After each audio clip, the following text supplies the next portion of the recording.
Hello dear students, welcome back. बच्चों, हम पढ़ रहे थे किंगडम एनिमलिया और लास्ट हमने फाइलम पढ़ा था एनिलिडा। उसके बाद फाइलम नंबर हमारे पास जो 6 है, इसका नाम है फाइलम मोलस्का।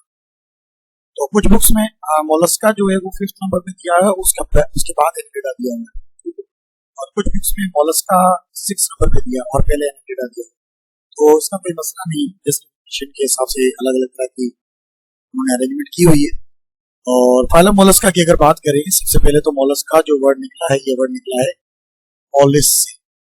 मोलस्का वर्ड निकला है मॉलिस, और मॉलिस वर्ड का मतलब है सॉफ्ट बॉडी। तो फाइलम मोलस्का के जितने भी एनिमल्स हैं, ठीक है जी, इसमें एग्जाम्पल आते हैं, जैसे स्नेल आता है, ऑक्टोपस आता है। इनकी बॉडी जो होती है, ज्यादातर इनकी बॉडी सॉफ्ट होती है, लेकिन इनके पास कुछ ऐसे एनिमल्स हैं जिनके पास शेल प्रेजेंट होता है, हार्ड होता है, लेकिन बॉडी इनकी सॉफ्ट होती है, इस वजह से इनको कहा जाता है मोलस्का। तो बॉडी के हिसाब से सॉफ्ट बॉडी, और दूसरे इनके से कुछ ऐसे कैरेक्टर्स हैं जिस वजह से इनको फाइलम मोलस्का के अंदर रखा गया है। सबसे पहले अगर बात करें फाइलम मोलस्का की, तो जर्नल कैरेक्टर्स की। जर्नल कैरेक्टर्स में फर्स्ट कैरेक्टर है ये, जिससे इसके नाम के हिसाब से पता चलता है कि ये क्या होते हैं। ये होते हैं सॉफ्ट बॉडीड एनिमल्स है। और कुछ ऐसे एनिमल हैं जिनके पास शेल प्रेजेंट होता है, बॉडी के ऊपर मौजूद होगा या बॉडी के अंदर होता है, शेल होता है। जैसे स्नेल के ऊपर आपने शेल देखा होगा, इसमें आपको यहाँ डायग्राम ये देखें, ये शेल मौजूद है, ये स्नेल है, और स्नेल की ये यहाँ पर ये शेल मौजूद है। कुछ इस तरह के फाइलम, इस फाइलम के अंदर ऐसे एनिमल्स हैं जिनके ऊपर ये शेल प्रेजेंट होता है, और कुछ ऐसे जिनके पास ये शेल मौजूद नहीं होता, जैसे ऑक्टोपस, उसके पास शेल नहीं होता। मैं आगे बता देता हूँ, पॉइंट लिखे हुए। तो सॉफ्ट बॉडीड एनिमल्स हैं जिसमें कुछ ऐसे जिनमें विद शेल एंड कुछ ऐसे जो विदाउट शेल के। अच्छा, नंबर के साथ देखा जाए सबसे बड़ा फाइलम है, लेकिन सेकंड लार्जेस्ट है, क्योंकि लार्जेस्ट फाइलम जो है वो आर्थ्रोपोडा। इसके बाद जो हम पढ़ेंगे फाइलम नंबर जो 7 है आर्थ्रोपोडा। आर्थ्रोपोडा जो है ये लार्जेस्ट फाइलम, आर्थ्रोपोडा नोट कर लीजिएगा, ये लार्जेस्ट फाइलम है। और उसके बाद दूसरे नंबर पे जो सेकंड लार्जेस्ट है वो मोलस्का है। तो मोलस्का क्या है, सेकंड लार्जेस्ट फाइलम। नोट कर लें पॉइंट को, उसको भी। अच्छा देखिए, हैबिट इसमें टोटल 6 क्लासेस हैं। मोलस्का जो है ना, ये फाइलम है, फिर फाइलम के अंदर क्लासेस होती है, उसकी 6 क्लासेस हैं। तो हर किसी की हैबिट अलग अलग है, लेकिन यहाँ पर वही बुक के हिसाब से मैंने पॉइंट कर दिया कि इनमें जो फ्री लिविंग होते हैं, जो ज्यादातर जो सीसाइल होते हैं वो फ्री लिविंग होते हैं, क्योंकि जो एक ही जगह पर रहते हैं, मूव नहीं करते, तो वो फ्री लिविंग होती है। कुछ इसमें मोटाइल होते हैं जो प्रेडेटर वगैरह का भी रोल प्ले करते हैं, ठीक है। अच्छा जी, हैबिटाट क्या है इसकी, ये आपको एक्वाटिक में भी मिलते हैं और पानी के आसपास भी, मतलब लैंड जो पानी टेस्ट हैबिटाट, लेकिन वो कौन सी होनी चाहिए, मॉइस्ट। तो लैंड जो है मॉइस्ट प्लेसेस के ऊपर जाते हैं, पानी के अंदर ये दोनों में मौजूद होते हैं। कुछ फ्रेश वाटर में भी होते हैं और कुछ कहाँ होते हैं, मैरीन वाटर। ये इनके हो गए मेन जनरल कैरेक्टर जो आपको दिमाग में रखना। बॉडी इनकी सॉफ्ट होती है, कुछ ऐसे विदाउट शेल के होते हैं। सेकेंड लार्जेस्ट फाइलम है आफ्टर आर्थ्रोपोड्स, और हैबिट फ्री लिविंग है जो सीसाइल होते हैं, और हैबिटाट एक्वाटिक और मॉइस्ट प्लेसेस, लेकिन एक्वाटिक में फ्रेश वाटर और मैरीन वाटर दोनों में। अच्छा बच्चों, उसके बाद इनकी बॉडी की ऑर्गेनाइजेशन।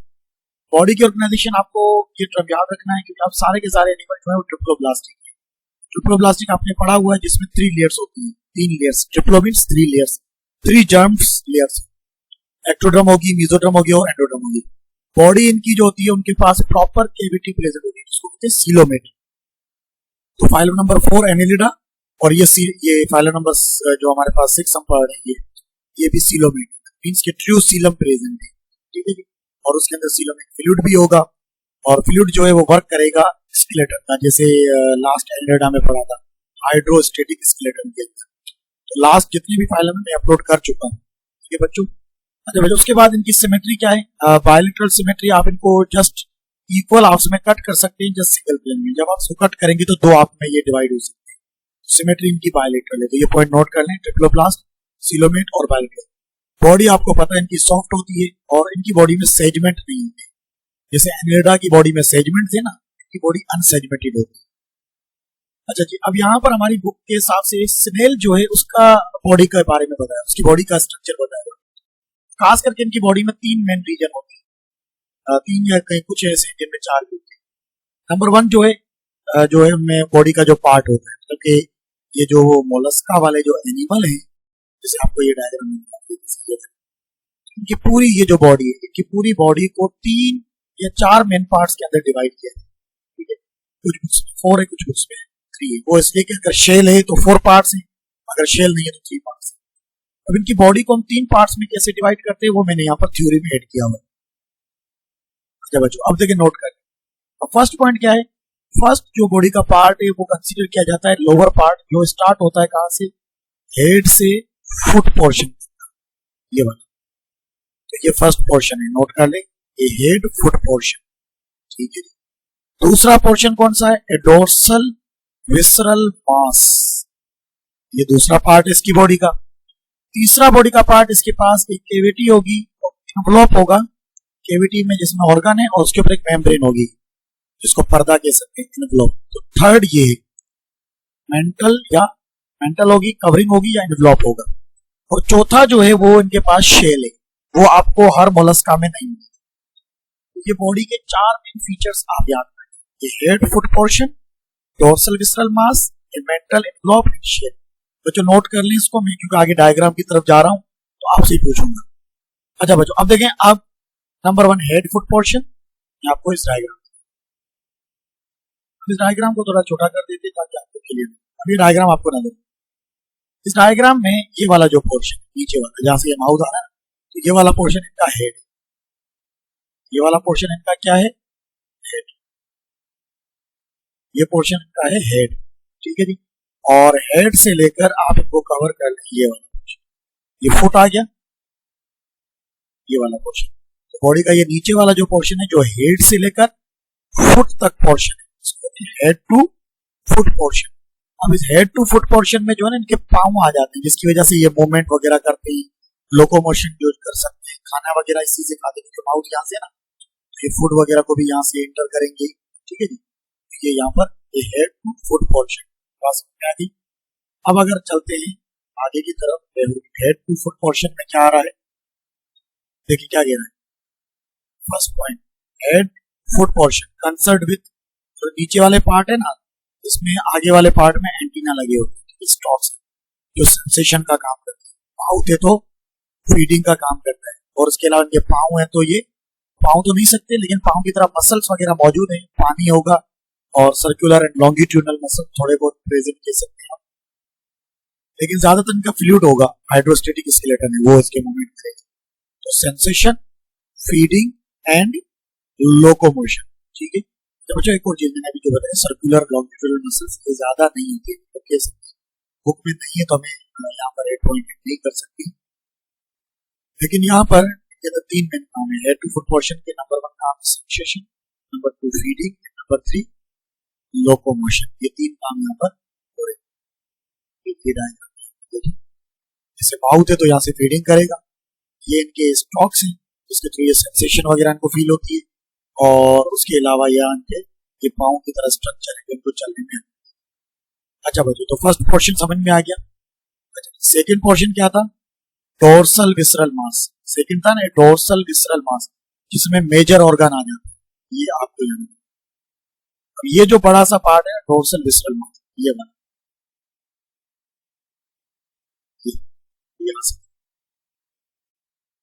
ये वाला जो है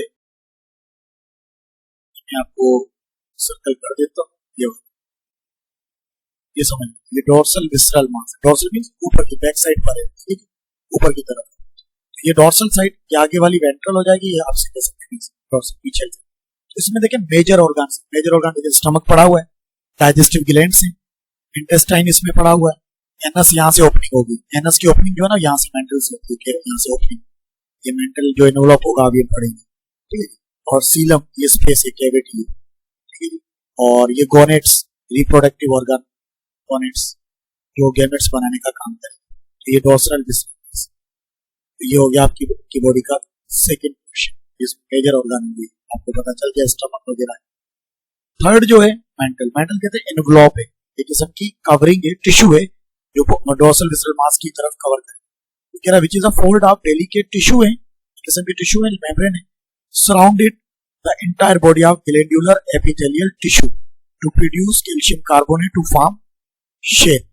अब ये क्या कह रहा है कि यहां से ये आपको जो ग्रीन कलर की आपको जो नजर आ रही है, ग्रीन कलर की जो आपको लाइन ये एनवलप, जिसका मेंटल है ना, फिर इसको मेंटल कह सकते हैं या एनवलप पर्दा है, और ये पौधा जो है ये ग्लैंड्यूलर है, सीक्रेशन करेगा, केमिकल सीक्रेशन करेगा। ग्लैंड्यूलर है ना, सीक्रेशन करेगा। तो जैसे ये सीक्रेशन करता जाता है तो इसके आसपास यहाँ पर क्या कैल्शियम कार्बोनेट सीक्रेट करता है। जब कैल्शियम कार्बोनेट सीक्रेट करेगा तो बाहर इनका क्या बन जाएगा, शेल बन जाएगा। ये मेंटल या एनवलप क्या सीक्रेट करता है, केमिकल सीक्रेट करता है जिसको आप कहते हैं कैल्शियम कार्बोनेट, ये लिखा हुआ है। ये मेंटल एनवलप जो है ये ग्लैंड्यूलर एपिथेलियल टिश्यू है जो क्या करेगा, कैल्शियम कार्बोनेट को प्रोड्यूस करेगा। तो वो कार्बोनेट क्या करेगा, कैल्शियम कार्बोनेट, ये इनका शेल बनाएगा। तो मोलस्का के अंदर ये जो इनका बॉडी का बाहर वाला जो शेल बना हुआ है ये किसका बना हुआ है, ये कैल्शियम कार्बोनेट का बना हुआ है। ठीक है जी, कंपोजिशन। अब कुछ ऐसे एनिमल है जिनमें शेल प्रेजेंट होता है, शेल जो है ना ऊपर ये वाला, कुछ ऐसे जिनमें शेल इंटरनल होता है। जैसे एग्जाम्पल इसमें कटल फिश, तो आपको याद रखना है कटल फिश जो है, इसमें देखें वर्ड फिश आ रहा है, तो फिश ये वो फिश नहीं है, ये किस्म का मोलस्का है जो इस फाइलम से बिलोंग करता है, जिसका स्केलेटन जो है वो इंटरनल है, मतलब कि शेल इंटरनल होगा। और कुछ ऐसे हैं मोलस्का जिनमें शेल जो है वो क्या है, एक्सटर्नल है, जिसमें सिनेल आ जाता है। और कुछ ऐसे हैं जिनमें शेल एब्सेंट होता है या आप कह सकते हैं रिड्यूस्ड होता है, बिल्कुल खत्म हो जाता है। ऑक्टोपस है, उसके अलावा स्क्विड है, और उसके अलावा एक और है हमारे पास स्लग के नाम से आता है, स्लग। ये कुछ एग्जाम्पल है जिनमें ये या तो एब्सेंट होगा या रिड्यूस होगा। ये नोट कर लें बच्चों। अच्छा बच्चों, अब ये हो गया आपकी बॉडी के बारे में। अब आ जाते हैं बॉडी के सिस्टम। बॉडी के सिस्टम में इनका डाइजेस्टिव सिस्टम कॉम्प्लेक्स होता है, में ना क्लासेस है, टोटल 6 क्लासेस। थोड़ा बहुत डाइजेस्टिव सिस्टम चेंज हो सकता है, इन जो बुक में है वही फॉलो करेंगे। ये डाइजेस्टिव सिस्टम कॉम्प्लेक्स होता है और इनके पास एक ज़बान है जिसको हम कहते हैं रेस्पिंग ऑर्गन, जो खाने को पकड़ने में हेल्प करती है। और उसके रेस्पिंग से ज़बान है, इसके ऊपर इस तरह से टीथ लगे होते हैं, दांत, जैसे दांत होते हैं ना, टीथ जो होती है इस तरह के स्ट्रक्चर में, इसलिए इनकी जो रेस्पिंग टीथ और रेड्यूला इसको कहते हैं, ज़बान को क्या कहते हैं, रेड्यूला नाम देते हैं। और उसके बाद जो इनका माउथ ओपन होता है, फिर ये जाकर एनस होता है और एनस जाकर इनका मेंटल कैविटी से ओपन होता है। ये माउथ है और इसमें देखिए ये आपको रेड्यूला नजर आता है, इसमें टीथ की तरह स्ट्रक्चर। यहाँ से ये क्रॉप है, फिर ये मूव करता हुआ खाना यहाँ जाएगा स्टमक में, डाइजेस्टिव ग्लैंड्स है, फिर स्मॉल इंटेस्टाइन है, फिर ये ट्यूब जाकर और यहाँ से ये बाहर, यहाँ से जब ये ओपनिंग होगी बाहर मेंटल एनवलप से ओपनिंग होगी तो ये क्या कहेंगे, एनस। अच्छा, एक्सक्रीटरी सिस्टम इनमें क्या होता है, एक्सक्रीटरी सिस्टम में क्या होता है, मेटानेफ्रिडिया, जिसे हम वो नेफ्रिडिया जो आपने अर्थवॉर्म के अंदर पढ़ा था, इनमें इनको कहते हैं मेटानेफ्रिडिया। मैं आपको ये अलग डायग्राम से बता देता हूँ, ये आपको इसमें जो है ये नेफ्रिडियम लिखा हुआ है, तो इसको हम मेटानेफ्रिडियम कह सकते हैं, क्योंकि नेफ्रिडियम जो वर्ड यूज होता है सिर्फ वो एनालिडा में यूज होता है, तो यहाँ पर ये मेटानेफ्रिडिया कह सकते हैं। ठीक है जी, ये यहाँ से जो सीलोमिक फ्लूइड होगा वहां से ये वेस्ट को ले लेगा और यहाँ से बाहर रिमूव करेगा ओपनिंग। तो ज्यादा नहीं, जस्ट आप टर्म को नोट कर लें, बहुत एक्सक्रिएटरी सिस्टम इनका क्या है, मेटानेफ्रिडिया। अच्छा जी, नर्वस सिस्टम इनका क्या होता है, मैं भी क्लासेस मैंने कहा ना अलग अलग है, अलग अलग। तो कुछ ऐसे जिनमें गैंग्लिया होते हैं, पेयर्ड और इंटरकनेक्टेड होते हैं, गैंग्लिया है और दूसरा गैंग्लिया, और ये गैंग्लिया आपस में मिलेगी। गैंग्लिया बता चुका हूँ, सेल बॉडी, गैंग्लिया से नर्व कॉर्ड निकली। और कुछ ऐसे होते हैं जिनमें ये आपको नजर आ रहा है, ये गैंग्लिया इन तरह नर्व रिंग बनाई होती है, या नर्व रिंग बनाई है और उसके बाद ये कॉर्ड बनी होती है। ठीक है, दो टाइप के हो सकते हैं, नर्व रिंग भी हो सकती है या इंटरकनेक्टेड गैंग्लिया हो सकती है। सर्कुलेटरी सिस्टम इनमें मौजूद है, लेकिन किस टाइप का होता है, ओपन टाइप। ठीक है, मतलब के अंदर सर्कुलेटरी सिस्टम ओपन टाइप का है। और हार्ट भी कह सकते हैं मौजूद होता है, ब्लड वेसल मौजूद होती है, लेकिन ब्लड किसी में है किसी में नहीं है। जैसे कि इनमें दो ऐसे एग्जाम्पल हैं जिनमें सर्कुलेटरी सिस्टम क्लोज्ड भी होता है, जैसे कि क्लोज किसमें होता है, ऑक्टोपस, और ऑक्टोपस जैसा एक और एनिमल है जिसका नाम है स्क्विड, इन दोनों में सर्कुलेटरी सिस्टम क्या होता है, क्लोज्ड होता है। बाकी इनमें ओपन सर्कुलेटरी सिस्टम। ठीक है, ब्लड वगैरह या फ्लूइड, जो बॉडी का फ्लूइड होता है वो डायरेक्टली सेल के अंदर एंटर हो जाता है, सेल वगैरह सारे इसके अंदर बात कर सकते हैं, डूब जाते हैं।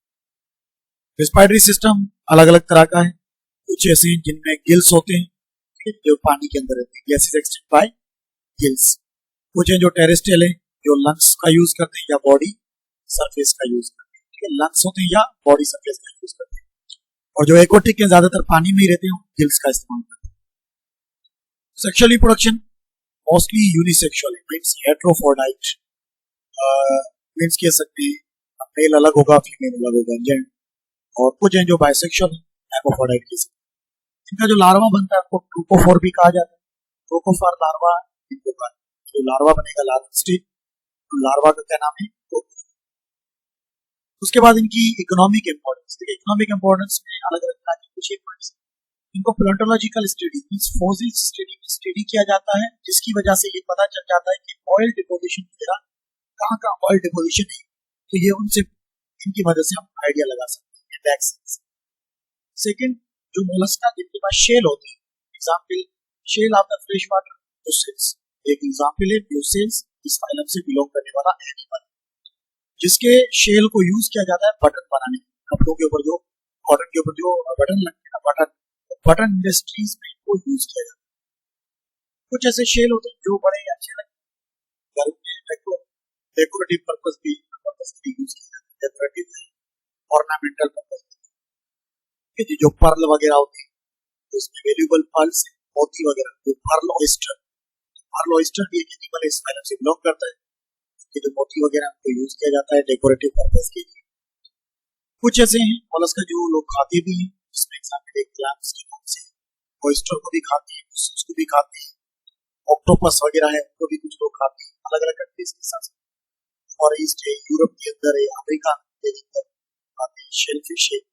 और ये जो खाते हैं किसके साथ खाते हैं, क्रस्टेशियंस के साथ। क्रस्टेशियंस इस फाइलम से बिलोंग नहीं करते, क्रस्टेशियन आर्थ्रोपोडा, जिसमें झींगे वगैरह आपने सुना होगा, प्रॉन आप सेकंड अगला फाइलम को पढ़ेंगे, लेकिन उनके साथ इनको भी खाया जाता है। इसके अलावा स्लग इसमें बिलोंग करता है, जो इंजीनियस होता है गार्डन के लिए, गार्डन वगैरह के लिए से क्रॉप की कल्टीवेशन के लिए। इसके अलावा एक टोरेडो नाम का भी एक मोलस्का है, टोरेडो जिसको शिप वॉर्म कहा जाता है, कीड़ा है जो शिप जो होती है पानी की, उसकी लकड़ी के जो पार्ट्स हैं, वुडन पार्ट्स को एक आधा करता है। ये पर्ल की डायग्राम नजर आती है इसके बाद। ठीक है बच्चे, ये हो गया फाइलम मोलस्का की कहानी। जो जनरल कैरेक्टर्स थे वो हमने डिस्कस कर लिए। क्वेश्चन है तो आप कमेंट्स में पूछ सकते हैं। और नेक्स्ट फाइलम इसके बाद हम अपलोड करेंगे फाइलम आर्थ्रोपोडा। थैंक यू बच्चों।